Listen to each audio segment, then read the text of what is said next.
Well, welcome everybody to another US MAP webinar. Well, we still have a lot of people kind of coming in, but in order to make sure we have the most amount of time for Dr. Schelhas to present, I'll go ahead and provide a little bit of an introduction. Dr. Laura Schelhas has been at NREL now for a number of years. She is a senior scientist as well as a senior manager for strategic partnerships for the Material Chemistry and Computer Science Directorate at NREL. In addition to that, Laura has been a group manager for a number of years after coming to NREL from SLAC. And before that, she was actually a scientist at SLAC as well as a postdoctoral researcher. Prior to joining SLAC, she got her PhD from the University of California, Los Angeles in physical chemistry. That was after she decided to give up what was a very promising pole vaulting career, as I understand it, after graduating from Michigan State University with a Bachelor of Science degree in chemistry.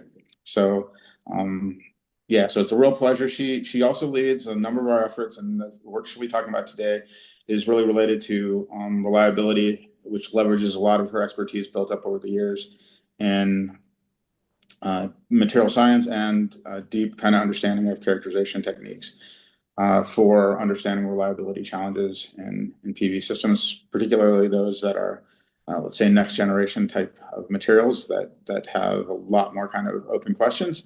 So with that, I'll turn it over to Laura to tell us what she's gonna talk about today. Cool. Thanks, Joe. Hey everyone. Good to see folks and be here with not my US map hat on, but rather my PACT hat. So hopefully screen looks okay. Yeah, or Joe, can you confirm? It looks good. Cool, Yep, thanks. looks good for me too. Awesome. Thanks, guys. So yeah, what I'm going to go over today is a kind of high-level overview of some of the recent results from PACT. We've had a handful of publications come out recently, so I'm not going to get too into the weeds and into the details, but I'm going to point you to the right direction where you can learn more, and then hopefully leave enough time for some good discussion this afternoon. So, first and foremost, for those that don't know what PACT is, PACT started a number of years ago now, I think about 4. Um, and PACT is the PV accelerator for commercial technologies. And what we're doing in PACT is really focused on independent validation of the methods that are needed to evaluate the performance of new technologies. So unlike the programs where we're focused on improving the technology and demonstrating the performance, here we're saying, okay, how do we test for that? How do we help the folks who are running those programs actually do that demonstration? We started as a program focused primarily on perovskites, and then over time have expanded our scope to be open to things like OPV. And for everyone on the phone, I will say this now and I'll say it another couple times over the course of this webinar, services in PACT are free. So as long as you can pay shipping to get us your modules, we will do field testing for you and you will receive data of the quality that you see throughout this presentation today. We also are really interested in receiving large enough batches of modules to do indoor accelerated testing and root cause failure analysis. And you'll see why that's important in the latter half of this presentation, but that's critical for us to be able to actually develop the protocols that are needed to qualify these for field exposure. So before I get into the meat, I just want to acknowledge this team. PACT is a joint program between Sandia and NREL. You see Josh Stein here, who is my co-director and counterpart at Sandia, and then Bruce King as well sits on the leadership team and leads our performance effort. We have had a lot of partners over the course of the program, many that we don't name because we do allow anonymity for the companies that we work with, though more recently, many of the companies have allowed us to identify them. So you can find that on our website. And I always have to say early on, the universities here were critical in our getting our infrastructure up and running. They were the first ones to provide us modules to do this testing. And then the folks highlighted in orange here, it's a lot of their data that I'll be showing today. So just want to give them a quick shout out. So you might say, what is the purpose of PACT? Why do we need to do this? And I really like this plot that my colleague Mike DeSegli made. And what this is showing is total field PV experience by year for current technologies that you can buy in the commercial market. And what you can see is the total experience is quite high, even for systems greater than 10 years old. So PV is out in the world, we see it everywhere. And anytime you introduce a new technology, there's confidence that we have to overcome. And the best way to make people feel good about a new technology is show them how it works in the real world. So we have to play a little bit of a catch-up game with perovskites, and this is where PACT can help by providing that confidence in data to the public. And so I think for perovskites, we really need to start thinking about performance and understanding how these things perform, and also identifying potential failure modes so we know how to test and screen for those so we don't accidentally, sell product or put product into the field that has a known defect. It's not unique to perovskites. I think silicon has plenty of examples where someone put something new and we put it into the field and it failed. So this is just part of the learning process for technologies. So quick high-level highlights. Over the course of the program, we have now received over 700 modules. Every time I see this number, it kind of surprises me how many we've actually had come through the door. And this represents 119 batches right now. So we define a batch as a set of modules that have no known or intentional differences. So it really needs to be the same so we can have statistics. This has been weighted initially more towards university and like national lab modules, but lately it's more and more from the industry, which is I think what we really like to see. Over 150 fielded modules. I think that number is even higher, but I didn't have a good way to update that today.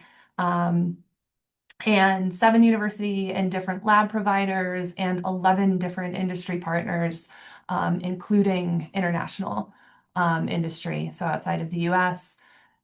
A variety of compositions and stacks. We don't dictate what the modules need to be. In fact, we often don't ask. We'd love to know if you want to tell us, but in trying to keep things anonymous, that is part of what we do. And we also do test tandems. So I believe PACT's data set is the largest and most diverse for perovskites. Obviously, a lot of colleagues around the world doing really good field testing, but given the number of different people that provide us modules, I think we have that kind of diversity win under our belts. We do test in 2 locations, both at NREL and Sandia, so Colorado and New Mexico. For those outside of the US who aren't familiar with those climates, they're both fairly similar, dry summers, cold winters, a little bit arid and desert. So this is the plots that I think people are likely most familiar with seeing from PACT now. This is what we call the bubble plot for the way we represent the data points. The QR code up there in the corner, if I did it right, should take you to the website if you want to see where this updated information comes from. This is hot off the press, newest bubbles from yesterday. And what you're looking at is the peak outdoor efficiency versus years to reach 80% of that peak efficiency. So effectively your T80. And the size of the bubble itself is telling you the size of the module bin that it goes in. And anything with this gray little arrow going up means those modules are still on test. So this is simply where the data point was at the point that we calculated this plot. Two plots, one for single junction, one for multi-junction, because we don't want to compare efficiencies of a single layer against a tandem. Couple things to note, there appears to kind of be this 20% threshold in the single junction modules and this 25%. So, when you're considering modules, there is dead space that factors in. So these are module efficiencies, not cells. But I do think we'd like to see some things kind of get above those two areas. And then other things to point out, recently we did switch to peak efficiency away from the legacy plots of initial efficiency. We realized that due to some wake up and burn in behavior, peak was a better representation of this data. So more details on that on the website. And if, of course, you have any questions about any of that, feel free to reach out. Just a couple highlights. Always like to look at where the successes are. So we've got one data point here that is well over a year and a half at this point right now. So we're finally able to see a couple seasons as they go.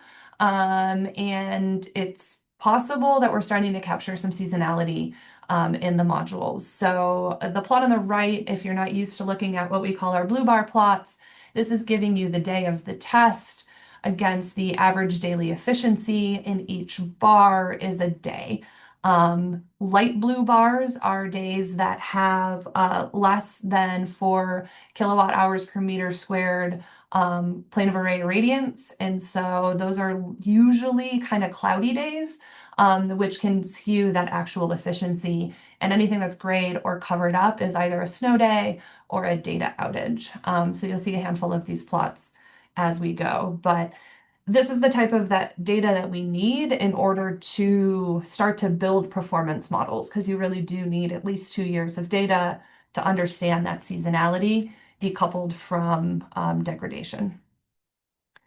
And in multi-junctions, again, other good news, modules reaching a year before starting to see some failure. So this is what we want to see. I think initially in PACT, we had a lot of kind of rapid failures and learnings with folks on, packaging and different things that are needed to do field testing. So I think this is really encouraging for the technology. So another way we kind of look at this, this is the single junction only plot, but this is what we call our streaky plot, which shows kind of the learning rate over time for the community that's provided us modules. And this is the date of the deployment versus that peak daily efficiency. And what you can see over time is there is a trend kind of coming up. So efficiencies are increasing. And then these horizontal bars are the deployment period until it reached T80. And what you can see, as I said early on, lots of stuff kind of failed pretty quickly. And then in kind of the summer of 2023, folks really started to kind of figure stuff out, and we started to get a lot longer deployment periods to where we are now. And any of these light blue bars are modules that are still on test. So I think this is really encouraging, and I enjoy kind of looking at the data this way to see where the trajectory that the community is on. So where is more work needed in terms of looking at this outdoor data and knowing what we can do with it? So there are day-night behaviors that do kind of evolve over time, and I have a couple slides on that next. Metastability is not a deal breaker for PV. It's just something that we have to understand. And in perovskites, there appears to be kind of a long-term wake-up period, sometimes over the course of months, or even a burn-in period. So when I say wake up, I mean efficiency is getting better after initial deployment, where burn-in would be them kind of dropping down until they stabilize. Temperature coefficients are still not fully understood. I hear people quote sometimes that perovskites have a positive temperature coefficient. What we're finding is that there is a time component to the way that you calculate the temperature coefficient that's important. So the amount of light that it's seen does affect this and how you take this measurement. So I think more work needs to be done to really understand what is a meaningful temperature coefficient for this system and how do we apply it for something that's much more dynamic than the PV that we're used to. And then, of course, seasonality is a factor that is going to be important as we deploy for years at a time. So as I said, perovskites, as we say, are weird little dudes. They have these weird metastable behaviors that isn't always true, and it's often dynamic. And that's what I'll show you in the next slide. But in this first publication led by Tim Silverman, what we found is if we look at the irradiance versus the efficiency for a silicon module, you see the curve lays back down on itself in the morning and in the afternoon. And so what that looks like in a time series curve is a really nice symmetric behavior. The morning is the same in the afternoon. In two different examples for perovskites that we use for this paper, what we saw was the morning and the afternoon is different. It skews. So there is some hysteresis over the course of a day. So what we did is we looked into that a little bit further, and what we're showing you here is what we call the daily trend, or kind of the how much does it change in that morning versus nighttime. So internally, we call this kind of the changiness factor. How changey is this weird thing over the course of a day?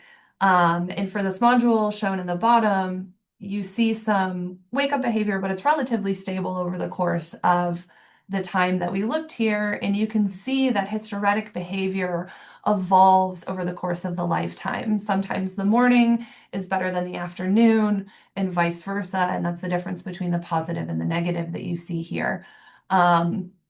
So this is what we mean when we say, these don't behave the way that silicon or even CAD-TEL does.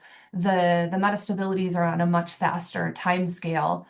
And the reason that this matters is that models that tell us what the energy yield is, which the people who buy the modules need to know that information, aren't going to work for this. So we need to kind of rethink the way that we calculate energy and performance for these modules. And all of this is detailed a lot more in Mike DeSegli's paper that just came out in JPV a couple of weeks ago. So if you're interested in this, I encourage you to take a look. And some context, you might ask yourself, okay, PACT is just doing something weird. Maybe it's an artifact of the way that we're doing the measurement. This really nice work coming out of colleagues at HCB sees similar for the modules that they're looking at. Interesting, the way that they're able to model and handle this data is a little different than we were able to for ours. And we think that is because they're looking at a specific composition, so they have a better device physics model, whereas we're looking at this at a more holistic overview, at a more compositionally diverse data set. So all different parts and pieces I think that we can learn in the literature, and why I get really excited when other groups are also sharing their field data, because I think this is going to take kind of a concerted effort to get to answers. So I showed you one example of kind of that changiness. We actually did this across a huge portion of our data set, and what we were trying to see is, is there any trend in maybe higher efficiency or better performing modules don't have this behavior, so it's a little bit of a red herring. That's not the case. If anything, and I don't know if I believe this trend, we see more changes in the behavior in higher efficiency modules. I think that might just be an artifact of the data that we looked at, but it is something that we're kind of continuing to calculate and try to understand. So the biggest takeaways I want you to take from just these couple slides is perovskite modules change. Their behavior changes within a day, day to day, and then we also have degradation that factors into all of this. So as I said, it's not necessarily a problem or a barrier to commercializing this technology. It's just that we need to have versatile, time-dependent performance models that can handle this behavior. And so it's an open research question for the community and something I think we should be looking at. So when it does come time to deploy all of this, our friends who own and operate utility fields or whoever are going to use them can understand how this technology works. Okay, so I'm going to completely switch gears into accelerated testing and qualification testing now. So we have all this great field data, and what that allows us to do is, develop qualification tests. So what is a qualification test? It's really focused on screening for known failure mechanisms to make sure a product is able or has a high confidence that it will perform in the field as expected. So it's to screen for known degradation modes, and it is often a minimum requirement to enter a product into market, in addition to safety testing standards, which I'm not talking about here. So what it is not. Qualification standards, IEC tests, are not for lifetime prediction. That's, I think, the biggest way that they're potentially misused in the community. And they aren't always able to identify unknown or new failure mechanisms and modes. And so some good examples from the silicon literature is LETID and PID. When the technology evolved and this became a potential degradation, current tests didn't screen for that. So that's something always to consider. Just because you can pass an IEC standard doesn't mean you're, completely home free. You still have to test it in the field. So what might be missing in current qualification test protocols for perovskites? So we'll start with the good news. A lot of the qualification tests are likely still completely relevant. Thermal cycling, damp heat for package modules only are fine. They should be used. Perovskite modules should pass these tests. But what's missing? So we're seeing in perovskite, photo-driven effects seem to be important. And so the combination of light plus heat does appear to drive many of the dominant degradation modes that we see in the field today. Obviously, that'll change over time. And so a lot of our focus, and I know a lot of the community's focus, is on how do you think about light and heat testing and compare that to field testing. So to develop a new protocol, we have to define those test conditions. Sometimes we need to do sequential testing to decouple the different stressors to really understand them. And then we have to validate that the failures that we're seeing inside are the same as the failures that you have outside. So this is a slightly different way to think about what I just said in words. And I do encourage you to take a look at a perspective we recently had published in Nature Energy that really talks about the need for focusing on durability research for perovskite. So I think it's time, and I'm happy to see the community kind of pivoting in this direction. So the way that this really goes is you make a module, you put it into the field, and then you also do some type of accelerated testing, and then there's failure analysis. At that point, you can ask yourself, did they fail the same way? If they didn't, we can engineer the tests to do a little bit better in the accelerated testing, but that's what we're excited about. I think most people are more excited about, let's make the module sparkly and better. So we can go through this cycle and we can understand why it failed, so we can design better tests. But then if you made the module, you also understand how you can improve the module to avoid those failure mechanisms and modes in the future. And so these two cycles can iterate and loop together. And that's really the learning cycle that we strive to do in PACT when we have enough modules to do both types of tests. So where are we at today? We have kind of the training wheels test where we feel pretty confident that this is correct right now. And so our recommendation today is that there is a minimum sequence of stress tests before outdoor deployment to mitigate early failures, so less than 10 weeks. This is intended to be a starting point for longer duration tests that are good for, maybe a year of field exposure. And this is also really helpful for screening and rapid feedback. You can do this test much faster than putting things into the field. So this allows for a quicker learning cycle. And the important piece of this is that it's not a single test. What you're going to find in reliability is rarely can you do one test and that really truly tells you what you need to know about field exposure. So in this, even at 10 weeks, we know that we have to ensure that the package itself is robust. So you'll see there's a packaging leg here with damp heat, thermal cycling, and humidity freeze. And then there's the probe of the Perovskite device itself, and that's where you're looking at the light and elevated temperature testing. And if you do these two tests, we feel pretty confident you can screen out that early failure. This publication was just submitted, so we hope you guys can see all of this data soon, but I'm going to give you just a little bit of a hint of what we've seen here and why we feel confident in this. So for this first batch, we have our light and elevated temperature test here. And this is normalized with the shading to show the spread in the data. I don't want to try to be hiding anything from this normalized data, so I will tell you the average peak efficiency of these was 11.5.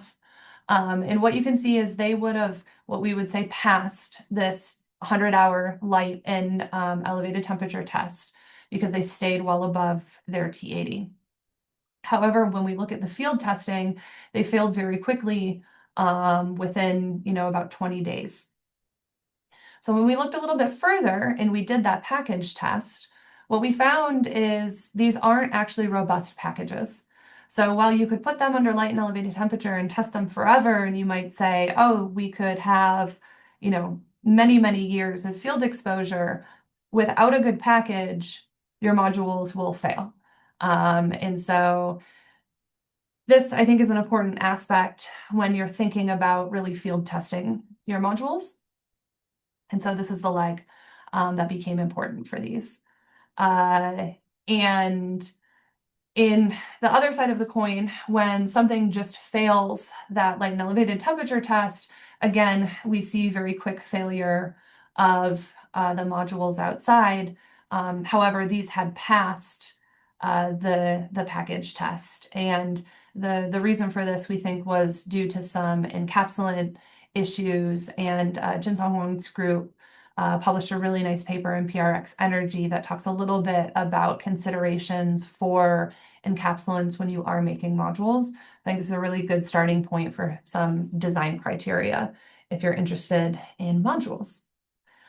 So here's the good news. When we have something that passes that package test and can pass the light and elevated temperature test, they look great outside. So we have, a handful of different examples here where things pass and things fail. So the big takeaway is that modules that have a robust package and that can pass a minimum of 100 hours at 1 center radians at 55 C are more likely to retain greater than 80% of their initial efficiency beyond 10 weeks in the field. So this is a really quick 4-day test to give you that rapid feedback to help answer the question on whether or not it's worth deploying the modules in the field. So we hope that this becomes kind of a useful tool for researchers, and for us, it's a nice basis for, like I said, those longer duration tests. So what's next? Like I said, a 10-week test isn't very exciting. So we're hoping that the next thing that we can give the community is a much longer duration test. And what we're starting to look at is higher temperatures for that light and elevated temperature testing, in addition to any other stressors that are needed to really pull the whole story together. So what we see is for this batch of modules, they do great in the 55 C test, but at 75 C, we do start to see pretty rapid failures and pretty good field performance. These came right up on a year before having some failure.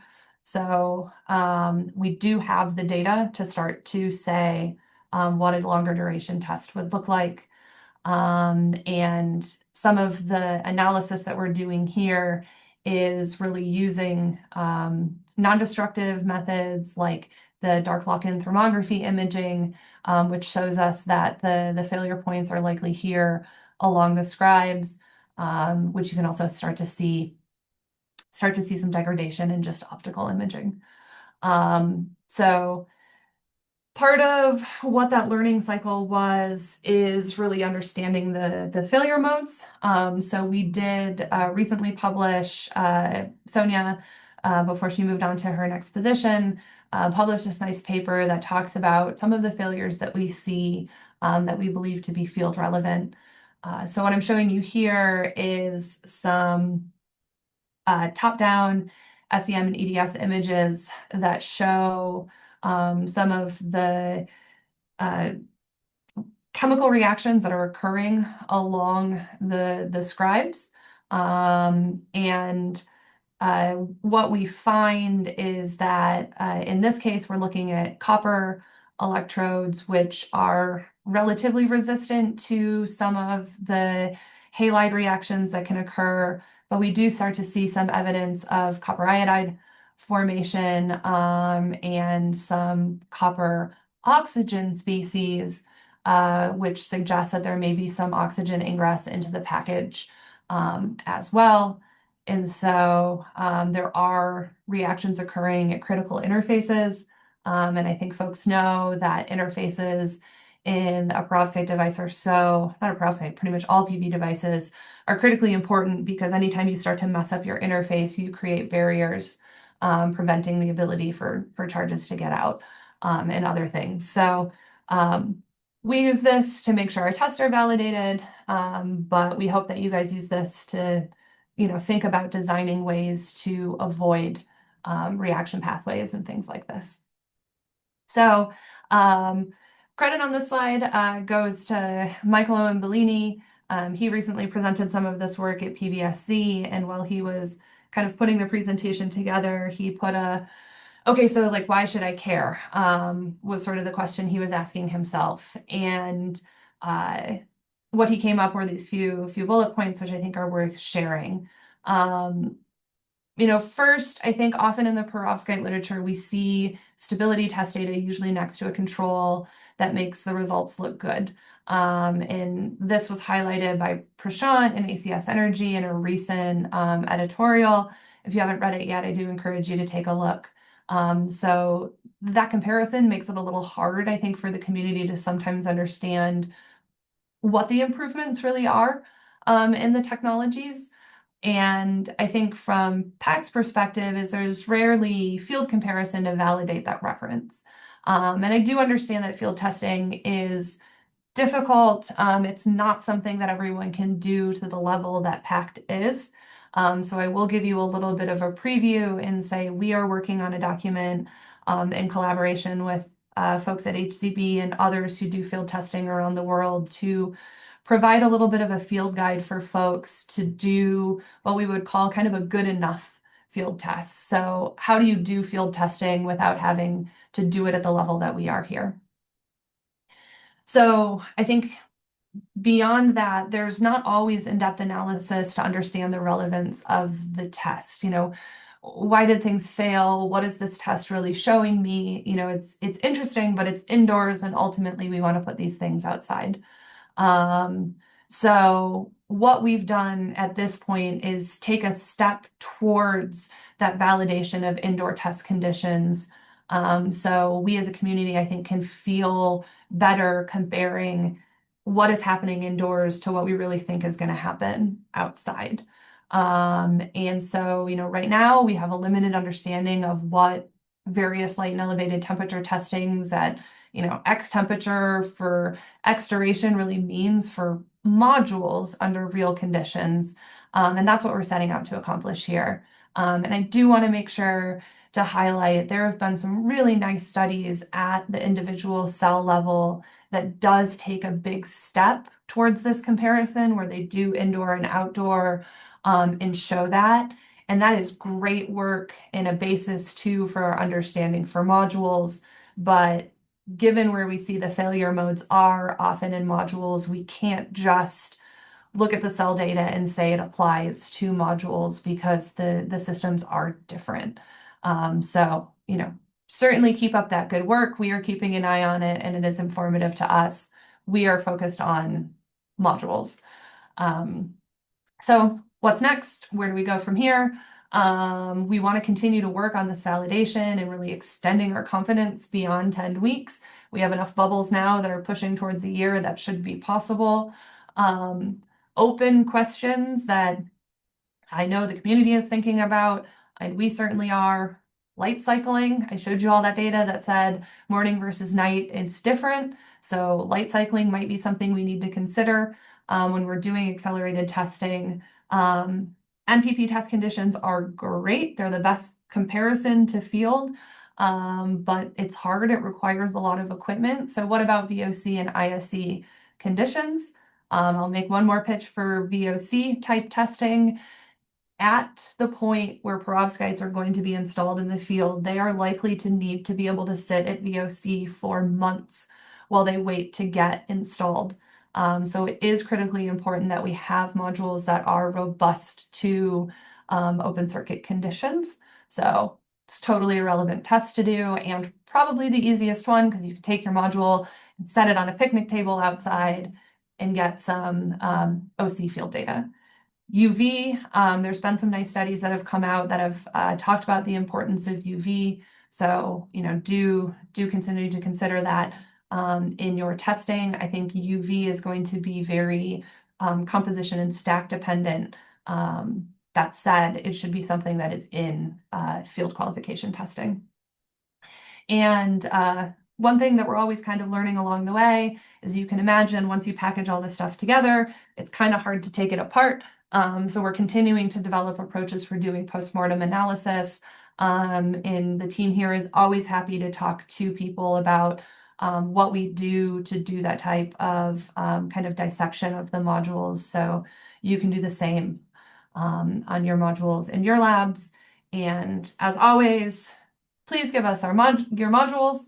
Everything that we do here and all of the data that we're able to provide to the community is completely based on people being willing to share their stuff with us. So as I said, all this data is free to you at no cost, just pay shipping.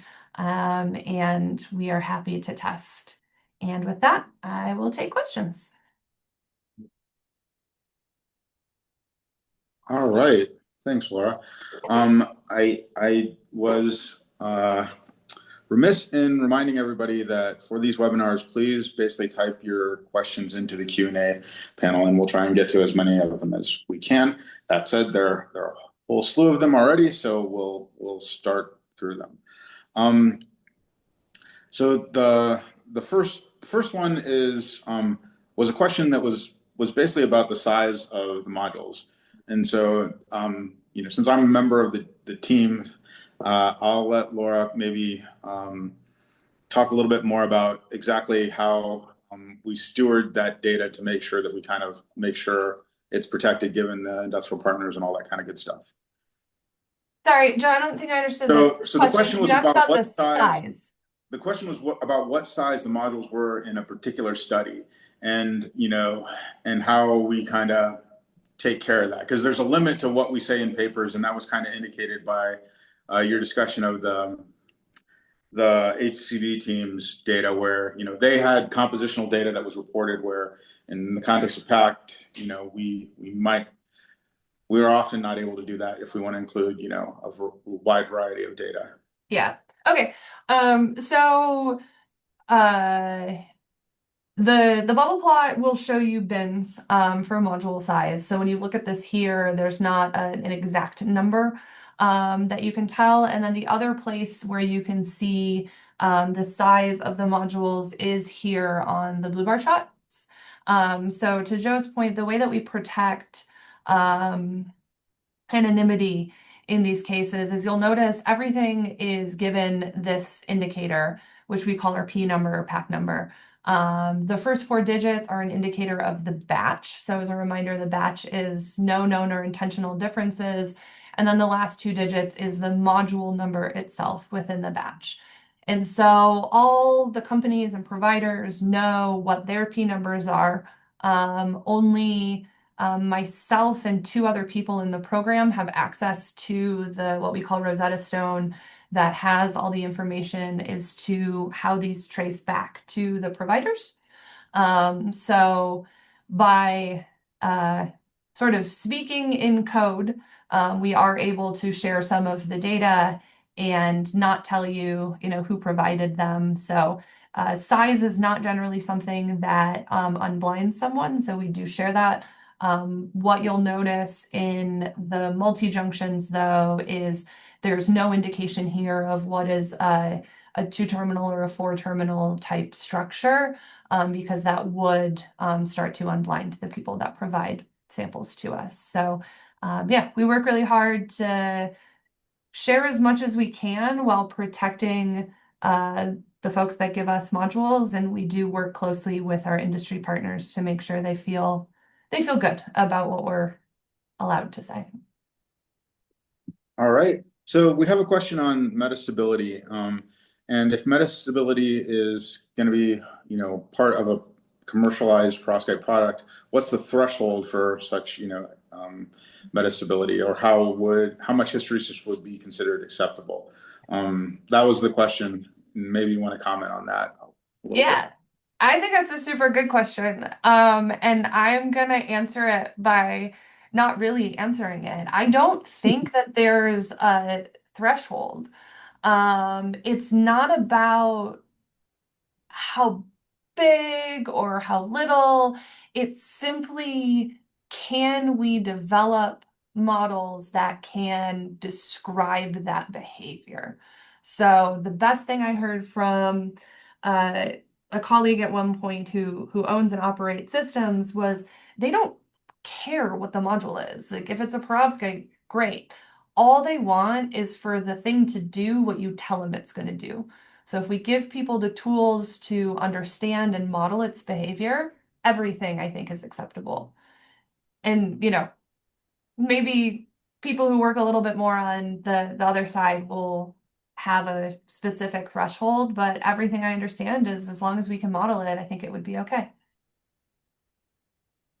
So another question that we had was, what can we learn from the history of development of other thin films? They highlighted amorphous silicon cells and modules, which also have kind of some of these metastabilities with respect to time and temperature and bias conditions. Really good question. There's a lot that we can learn. Part of the team are some of the folks who are responsible for thinking about stabilization and preconditioning procedures for SIGs and CAD-TEL. And they're using that knowledge to help us understand what's needed to treat these modules and precondition them in a way that we can do, say, before and after different accelerated tests to trust that data. What we're learning from folks who kind of come from that background is the difference in the additional sort of component that perovskites bring because they're dynamic on this faster scale. So I think we're learning a lot from what we've seen in the past, but also maybe more importantly, it's helping us understand what we don't know. Because I think the first step is to know what you don't know and then start to work on the solutions. All right. We had a number of questions about kind of, minimum currents, minimum sizes. And I know that you had, I think you had a QR code on one of the other slides about the PACT website. So, but could you maybe let people know where they can find out some of the details about partnering with you and that kind of stuff? Yeah, no, good question. And I will say when PACT first started, we had put some pretty strict guidance on what we would accept, and we realized we needed to be a lot more flexible. So again, if you follow this QR code to the PACT website, there is documentation in the, I think, protocols tab that tells you kind of what we call acceptance criteria is for the modules. And what you'll see is that we don't really have limitations. So the biggest requirement that we have for the program is that it's a module. We do not do single cell testing. But Josh and myself are happy to discuss with folks at any point on whether or not we can test their samples. We do have some very, very low current minimums, but there's often a lot of things that we can do. So I don't want to say any limits right now. If you've got something and you're interested in testing it, do please get in touch with myself or Josh or both of us, and we'd be happy to talk to you about that.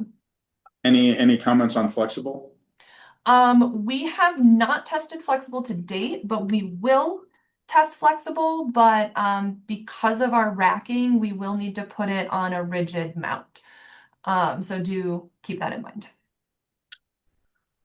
All right.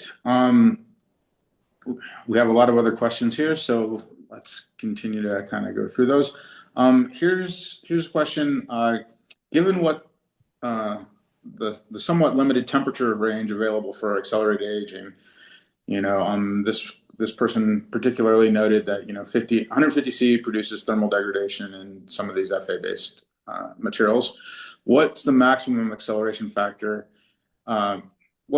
What maximum acceleration factors do you think are possible, and what additional stressors do you view as the most promising, i.e., high light intensity, voltage, others?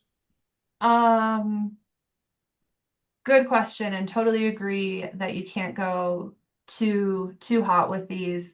Um, you know, it's hard to say what the maximum acceleration factor is gonna be because it's likely that we could do, sequential testing or different things to kind of game the system, if you will. I see your note about high light intensity. High light intensity makes me very nervous. Anytime you go above one sun, you do start to introduce pathways similarly irrelevant as to what you say here on thermal degradation. I know the silicon community has very much shied away from, kind of above one sun testing. So my gut reaction is turning up the lamp is probably not a good idea.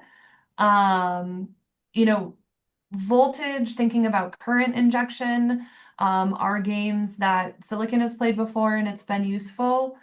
I certainly think that UV, like I said, in certain conditions is going to be important for us. And I don't know, but light cycling may become important. We have not spent a lot of time looking at that, but I know that there's been some studies coming out of particularly HCB where they're looking at light cycling, and I think I might be misquoting them, so don't yell at me if I get it wrong. I think in some cases they see that light cycling may accelerate degradation. I think in some cases it doesn't. So honestly, I just don't know totally at that point. At this point, I think the thing I grapple with the most when we're working with perovskites in particular is we want to treat them all the same, but they're so diverse compositionally, and everything has a different secret sauce if the composition is different. And so what might work and be valid to accelerate your composition for someone else, it may not. So I think the more that we can do to all share what we're doing, try to be consistent in the way that we're doing testing, we'll start to understand if we can treat these all as the same or not. So again, a very not answer, my apologies. Well, I'll give you the chance to not answer another one in the Good. context of this your current slide kind of indicates it. What, and this question is asking, what are your thoughts about new and quote unquote combined degradation modes for the tandems. Because I think it aligns with your previous answer, but go ahead and give us Yeah. thoughts in irrespective. So I think it's gonna depend probably a lot on how the tandem modules are made. I could see a 4T tandems where you have them mechanically stacked and physically separated. The failure modes that you're likely to see are going to be the good old standard single junction perovskite failure modes and the normal ones that you see in the silicon. Where that may break down, the perovskite in a tandem is going to require a transparent conductor, where in a single junction you can use like an opaque metal contact. So you may introduce new failure modes there. And then if that separation layer between your perovskite and your silicon is permeable to any byproducts that either layer produces when it degrades, you may see reactions from byproducts from the silicon cell or the perovskite cell. So I think people know a lot about what comes off a perovskite when it degrades. If that can go through, that might be a problem.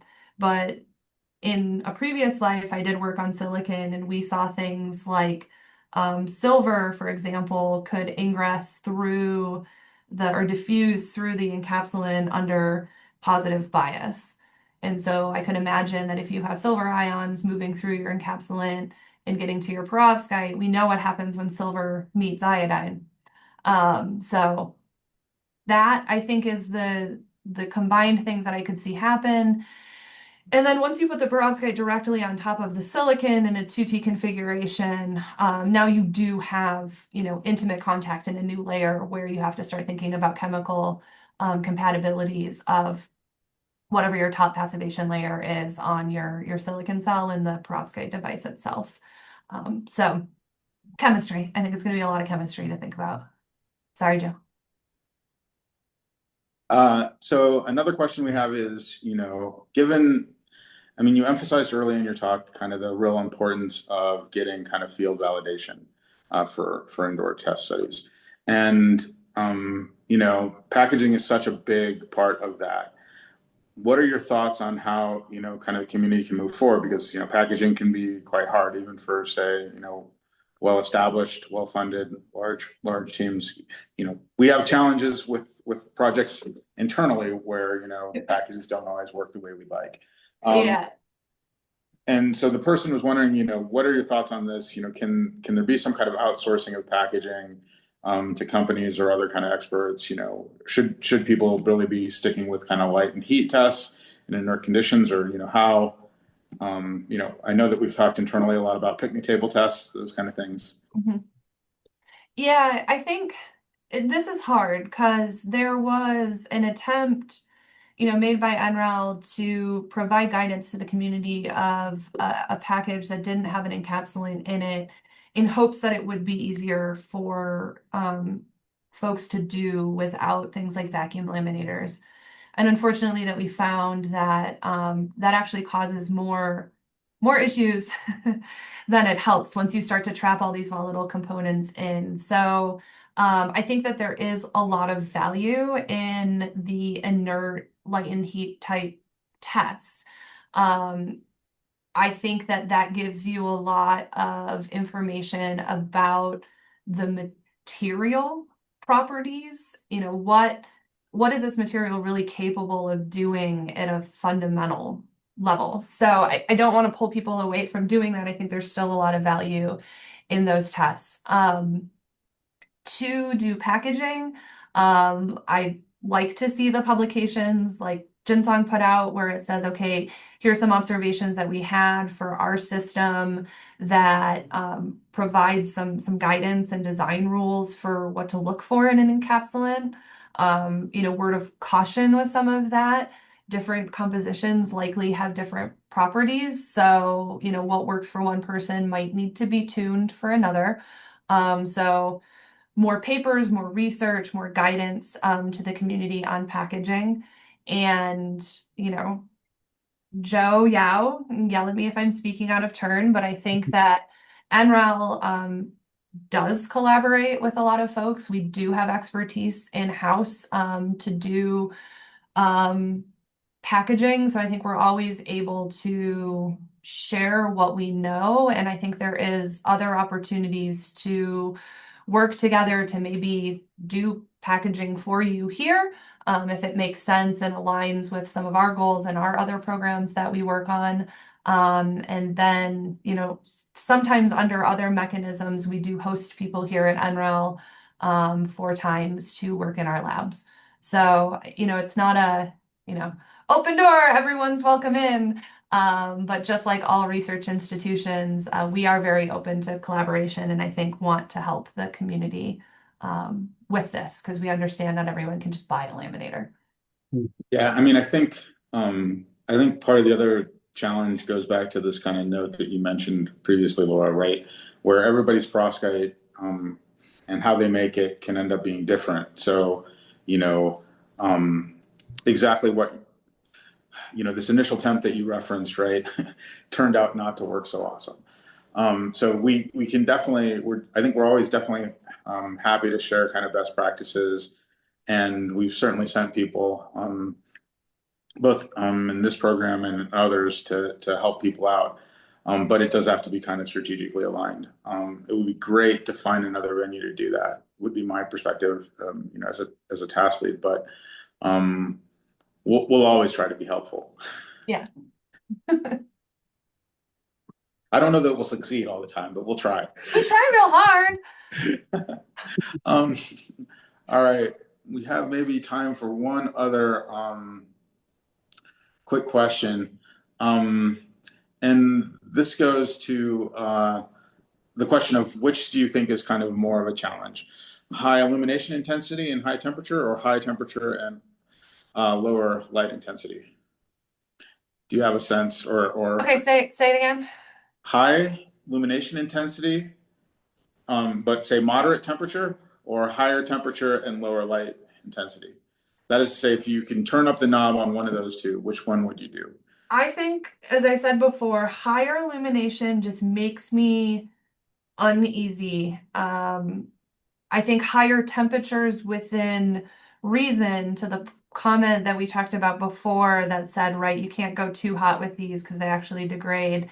So I would keep the intensity at 1 sun and I would turn up the temperature to, what is reasonably field relevant. So I think what you'll see in any like IEC style testing is it's always sort of like the worst possible thing you could see outside, but like for an extended period of time. So like IEC testing doesn't go up to 150 C because that doesn't exist on the planet, but it does go up to 85. So Actually, and maybe we can kill two birds with one stone, given the little bit of time. What are typical kind of max temperatures that you expect to see out in the field?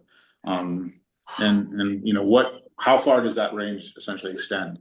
yeah, so I think one thing you'll see if you ever look at the temp data that we're getting off of PACT, you'll say, wow, perovskites are really not that hot in the field. My colleagues who know more than me have told me, yeah, but the modules we're testing are small. So don't be confused if you're testing a small coupon that that's actually what the module operating temperature would be of a larger module.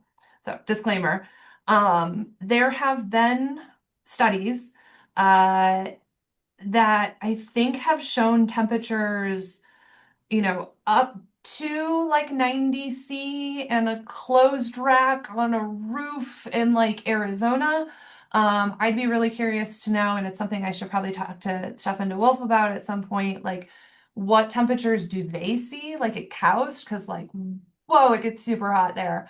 And I think it's evolving. Like, I think a lot of those studies were done a number of years ago, and for better or worse, I think average temperatures are hotter right now, right? It's like gonna be over 100 degrees in Golden today. So, 85 to 90 is maybe not so unreasonable, but you have to factor in racking conditions, mount conditions, and the size of the module if you're doing that estimate.